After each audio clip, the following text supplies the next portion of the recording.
Hey guys, AJ here, back with another one for you. So today we're going to talk about the whole polyamory thing. And I don't really talk about that much on this channel because, guys, this has to be the dumbest thing I've ever heard, okay? And any guy that would allow his wife or his girl to get piped down by another dude. Beta! So here we have an article written by a woman saying, I'm poly and live with my husband and boyfriend, so we make 155 grand combined and can finally buy a house. Guys, clown world, clown world. Right? Come on. So we're going to get into this, but before we do, like, subscribe, drop a comment, guys, because it really helps keep this channel going. Check out my second channel linked in the description, guys, and check out the playlist linked at the end. Guys, look at this. Obviously, these two guys are not Chads, okay? Obviously, these two guys aren't the most masculine dudes. And look at her trying to do with this chest tattoo, trying to do a post-cocaine Stevie Nicks impression.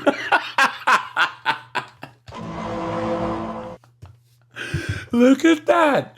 Look at that. Look at this. I'm in a poly relationship with my husband and my boyfriend. We all lived together. We have 2 checking accounts and don't split our bills evenly. By combining our 3 incomes, we'll be able to buy a house. Now, she says, guys, I'm a millennial.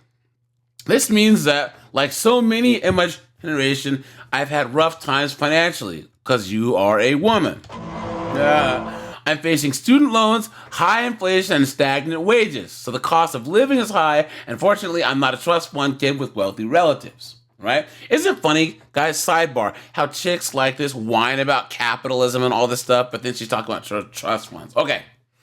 She says, while other people my age may be sacrificing dreams of home ownership, children, and the career that they love, one trick up my sleeve has helped me more than anything: polyamory. There it is, guys. Clown world. Look at that. Look at that. So my husband Daniel and I agreed to try polyamory. Oh yeah, okay. Like, how much you want to bet? She brought it up first, okay? In December 2015, we married in 2008 and had 2 children by 2013. They have kids, guys. Look at that. They're raising kids in this foolishness. It was certainly an adjustment from our conservative upbringing. So for the first few years, we tended to date other people who were also in primary relationships with other people. We did not think that we live with future partners. So all they were doing was the whole keys in the bowl thing, right? Then I met Ty, guys, T-Y. I mean, come on, dude, look. Beta! Really? And my perspective started to change. The 5 of us became a very close-knit family. Look at that. To be clear, Ty and Daniel don't date. We're not a throuple. Please. Sure, they don't, right? We're what's called a V in the polyamory world. I date both men separately, and they don't date each other. At the beginning of 2020, after much planning and discussion, we all decided to rent a house and move in together. Look at that. Finances were a big reason. Until this summer, I was the breadwinner. Look at that. Early this year, I made $70,000 a year. So she earned more than her knuckleheaded husband, guys. Right there. Guys, no man that's anywhere near successful, ambitious, goal-driven is going to let some other dude pipe down his girl. I'm sorry. It's just not going to happen. Look at that. So she was making 70 grand a year. She says, but this summer I quit my full-time writing job and started working part-time as an editor so I can work on a book about polyamory and Christianity while taking on more freelance work. Guys, see, this is the thing about these 304s.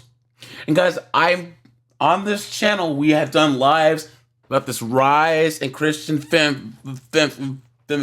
All these 304s want to twist Christianity to suit their needs. So guys, if you meet a girl and she says that she's a religious and Christian and strong in the faith, you better ask her some biblical questions, because you might think that you're getting a good girl until you try and marry her and you find out you've been had, you've been took, you've been hoodwinked, bamboozled, led astray, run amok.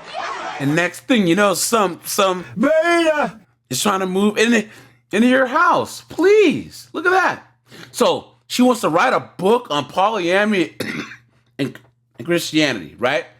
Now my salary is inconsistent, much lower and closer to $25,000 a year.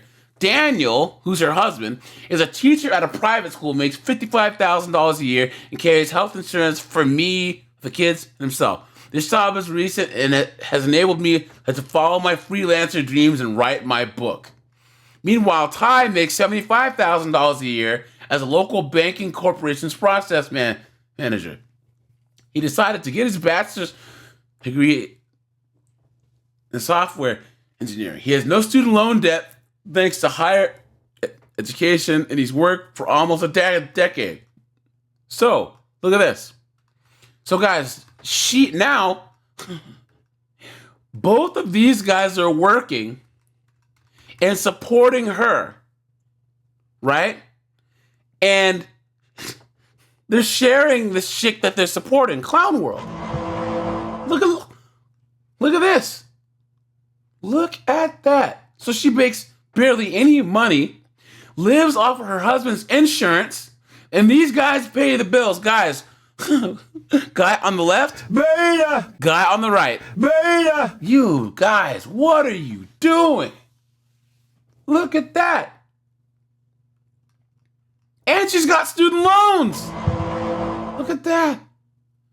Daniel and my finances are entangled. So Daniel and I had a joint bank account for over a decade. So we file our taxes jointly, and we share a savings account and a credit card. Meanwhile, Ty is legally single and files as such. We don't share a joint checking account. He has his own. Still, Ty and I have several credit cards and a savings account together to show financial attachment in case we run into legal issues involving polyamory. Look at this. So this guy has this chick's name on his credit cards. And then he has a savings account with this chick. Guys, have you ever heard of anything so dumb in your entire life? Really, guys, excuse me. In the comments, really. Rate the stupidity of this on a scale of 1 to 10. Look at that. Look at that. So in much of the U.S., children can only have 2 legal guardians. We want to make sure that if Daniel and I perish, Ty can continue parenting our children. And guys, what kind of, not even a beta male, what kind of dude wants a strange man in his house around his kids and then wants another man to take care of his kids? Clown World. Additionally, Ty wants to make sure that the kids and I would inherit his assets if he were to perish. Since he's not their legal guardian and I'm not his legal spouse, shared finances over a long period would help in court. And these are their bills. And now they're going to buy a house. They honestly think that this is going to last for a 30-year mortgage. Look at that. As we started looking into buying a home together, look, she says we have a weekly family meetings to discuss chores, scheduling, and finances. Look at that. So far, we have not had a substantial disagreement about money. Look at that. Okay, I'm not finalized yet, but Ty and Daniel are on the mortgage application. I'm not, because my income as a self-employed freelancer is too recent for the mortgage companies to consider. But putting Daniel and Ty on a loan together is another way to ensure that we're connected legally and financially. So funny how she wants Knucklehead 1 and Knucklehead 2 to be on the loan to the house, but not herself. Meaning that she can just jet at any time, you know? Guys, this is absolutely insane. Polyamory has been life-saving for me, especially someone who's married and had kids young. So why don't you get a better job and tell your beta of a husband to get a better job? Until a third person was contributing to my family's budget, I never dreamed of being able to own a house. With 3 incomes, it's easier to get by. Now, guys, a couple things. First of all, these 2 guys should be ashamed of themselves. Second of all, if you have 2 kids, what are you quitting your job to write a book for? Clown world. And I guarantee you, either one of them or both of them, as they are, have probably brought that up and said, maybe you should work more hours. And she said, how dare you? Look at this.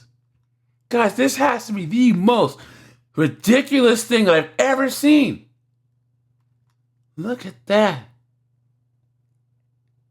Look at that, guys. And of course, they're getting savaged in these comments. Look at this. Someone said, I decided to look up this author's Instagram to get some more background. What I found is predictable. She regards herself as a Christian communist. What? Look at that. She says, really though, so on Christmas Day, she said, really though, my year has been wonderful and my poly family is a blessing. But in our peace and silence, we cannot forget those suffering from capitalism, imperialism, and oppression all over the world. Look at that. Look, someone says, I know that we're told to not judge a book by its cover, but yeah, that seems not to be the case with this story. It pretty much matches what we were thinking. Someone says, Ty, my man, why are you paying close to 50% of the bills when you only use 20? Look at that. Look at that, man. This is the craziest thing I've ever seen. Someone says, 155 grand between 3 people. I have to say this article makes me proud of myself for earning more than that by myself, and I'm an electrician. Facts. Look at that, man. Guys, this is absolute clown world, man. Yeah, they are getting bodied in these comments, man. Someone says, Ty, run for the hills. Yeah, you have no debt, the highest income, and the kids aren't yours. What are you doing? Facts. And guys, look at this. Guys, there are more women in the U.S. than men. These guys really have to be like bottom of the barrel dudes to have to put up with this. So, guys, let me know what you think, man. Because this is sad. All right, you guys, this is AJ. I appreciate you guys. Like, subscribe, and I'm out of here.